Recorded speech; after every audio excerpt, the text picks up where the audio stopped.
ரொம்ப வருஷத்துக்கு முன்னாடி 95 வயதில் இருந்த ஒரு பெண்மணி, அவர்கள் எனக்கு தெரியும். நான் அப்போ சின்ன வாலிபனாக இருந்தேன். நல்லா தான் இருந்தாங்க. நல்ல ஒரு பக்தி உள்ள ஒரு ஸ்திரீ, ஆலயத்திற்கெல்லாம் போய் கொண்டிருந்த ஒரு ஸ்திரீ. அவருடைய மூத்த மகன் ஒரு சபையினுடைய போதகர். அப்படியெல்லாம் இருந்த பொழுதும் அவருடைய 94வது வயதில் அவர்கள் சுற்றிலும் இருக்கிறவர்கள் எல்லாம் படு கேவலமாக திட்ட ஆரம்பித்தார்கள்.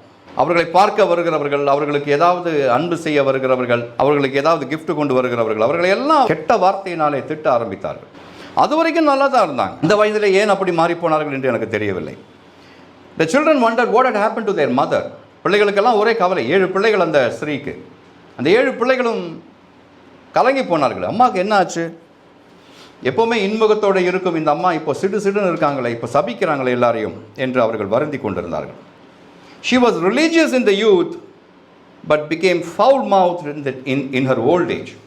பக்தி உள்ளவளாக இருந்தால் வாலிபத்தில், நல்ல வயதில்.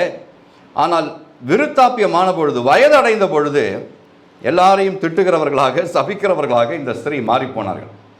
அந்த அம்மா மறித்து இப்போ ஒரு 30 வருஷம் ஆயிடுச்சு. அந்த அம்மாவை குறித்து நான் யோசித்து பார்த்தேன். நான் அப்பொழுது ஆண்டவரிடத்தில் சொன்னேன், அந்த மாதிரி ஒரு முடிவு எனக்கு தந்துராதீங்க ஆண்டவரே.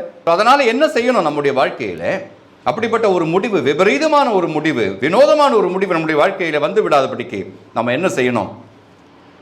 ரொம்ப simple. Start blessing people today.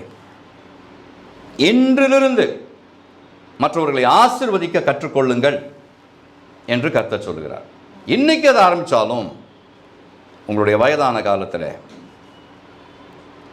நீங்கள் இந்த உலகத்தை விட்டு போகும் நேரத்தில் ஆசீர்வதிக்கிறவர்களாகவே இருப்பீர்கள்.